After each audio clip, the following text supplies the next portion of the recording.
My name is Rosa. I am 61 years old now. I live alone in a small cottage by the sea in Galicia, Spain. This cottage belonged to my parents.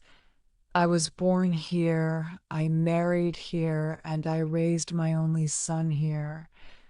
The walls still echo with laughter from long ago, but now the silence is loud. My husband, Javier, passed away 9 years ago.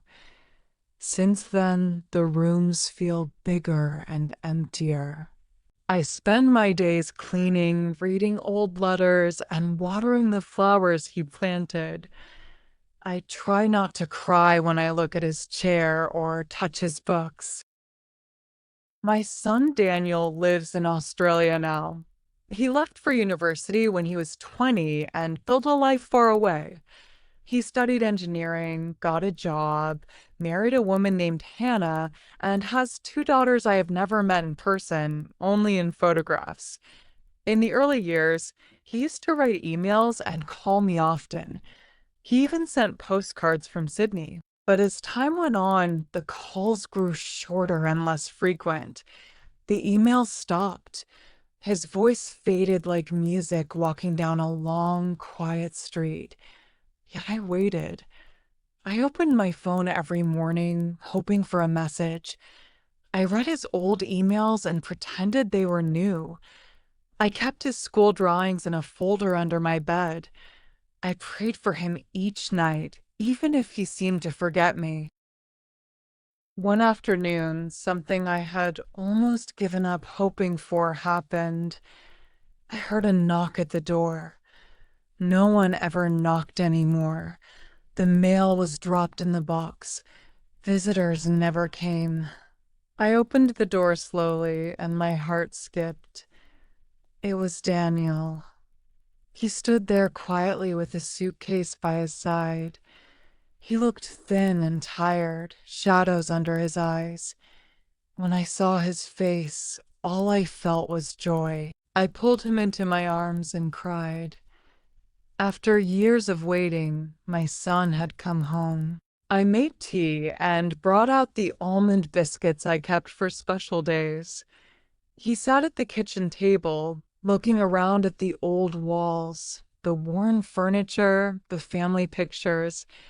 He said, "Nothing has changed." I told him life here had only grown quieter and older. At first, we didn't speak much. There were too many things between us unspoken. But when he finally started, I listened closely. He said he missed me, that life became overwhelming, work, family, the demands of success. All of that took him away. Then he said something that surprised me. He asked me to come with him to Australia. He told me I should not live alone anymore. His house had space. His daughters wanted to meet their grandmother. He wanted me to have a room, a life with family around me. I froze. I looked at my cottage, the place filled with my history. I couldn't imagine leaving it all behind, but I also could not ignore the longing to be close to him again. That night, I lay awake, remembering the day Javier and I brought Daniel home from the hospital, his tiny hand in mine, his laugh echoing across these rooms. So much love was shared here. Could I really leave it all? The next morning, Daniel looked serious. He said the cottage was isolated and far from help. He said we should sell it and move. He would manage everything. I asked him if he was sure. He smiled and said it was the right choice. In the days that followed, I packed slowly. I gave furniture to neighbors, donated old clothes to the local church. I kept only a small suitcase with dresses, my prayer book, and Javier's scarf. With Daniel's help, I went to sign the documents and sold the cottage. The money went to his account so we could plan the move. It felt like I was walking through a dream. One moment I was here, the next I was closing the door for the last time.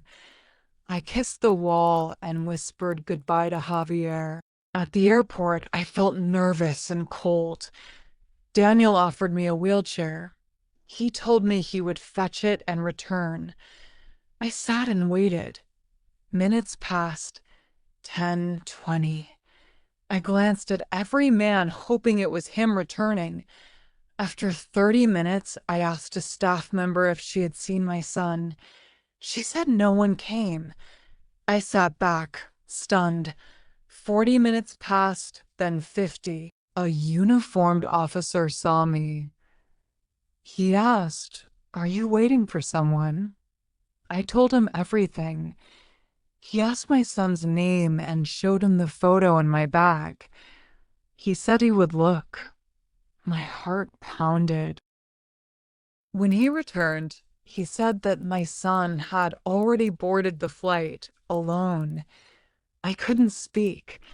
I held Javier's scarf close and stared at the floor. My son had left me behind. I whispered to myself, he promised we would go together. The officer, kind and gentle, said he was sorry. I closed my eyes, unable to cry. I had nothing now. No home, no memory, no son. The airport felt vast and indifferent. He asked if I had someone to call. I shook my head. No one. He paused, then said, "Come with me. You cannot remain here." I hesitated, but followed him. His name was Miguel. He said his wife, Elena, would understand. They took me to their small home and offered shelter. Elena welcomed me in, gave me a blanket and warm tea. I felt safe for the first time in days. That night, I lay in their guest room, staring at the ceiling, holding Javier's scarf. I thought of Daniel, wondering if he regretted leaving me. I had sold my cottage and trusted my son, and now I had nothing. But I had kindness now, Miguel and Elena's kindness. Days passed. Elena encouraged me to help around the house, to rest, to heal. Miguel brought small gifts home, a book, flowers, jam, and never asked for anything. He did not demand love. He offered comfort. One evening he said slowly, "This world is harsh, Rosa, but you deserve to be cared for." Elena invited me to join her baking in the kitchen. She showed me a small garden she had planted. She asked me which flowers I liked, and I chose marigolds and lavender. We planted them together beside the house. One morning, I walked to the market and across the street saw Grace and Leo, the family I left behind. Leo waved at me shyly. Grace's eyes were sad. Then they turned away, walking down the busy street. My heart jumped, but I remained where I was. I wasn't the same person anymore. I had changed. In the weeks that followed, the bakery where Elena sometimes baked offered me work. I helped sort flour, fold dough, clean ovens. Each day, my heart became a little lighter. I began to teach a small cooking class at a local center. Simple recipes, warm meals that comfort the heart. They called me Doña Rosa. I told stories, memory, loss, love. People listened. They asked questions. They nodded. One young woman said to me, "Your life should be written." I laughed, but her words stayed in me. I bought a notebook and began to write my story. I wrote of childhood, love, loss, betrayal, healing. With every page, I felt the weight in my chest lift a little. Miguel found the notebook one evening. He opened it gently and placed a bookmark. "When you want to share it, I'll listen," he said. His quiet strength gave me courage. Elena and I continued tending the garden. She built a wooden bench for me near the lavender. One afternoon, she brought me a small photo frame, the three of us, me, her, and Miguel, sitting in the garden. Beneath it, she had written, "Our Rosa, our family." I cried then, not from sorrow, but from a healing I thought lost. Time moved forward. A year passed. I grew part of this new life. Market people learned my name. Children from the center hugged me. My cooking class grew. I still thought of Daniel, the boy with his small hand in mine, but I no longer asked why. I whispered, "I hope you found peace." One evening, as we sat at the dinner table, Elena asked, "Do you ever wonder what would have happened if Daniel never left?" I thought for a long moment. I said, "If he hadn't left, I would never have met you. I would never have known that family is not only made by blood, but by hearts." Miguel reached across and held my hand. That night, I realized I had lost a son, but I had found something just as precious: love, dignity, and a home where I was wanted. Some things hurt deeply, but they can also make room for something new and beautiful to grow. Thank you for reading.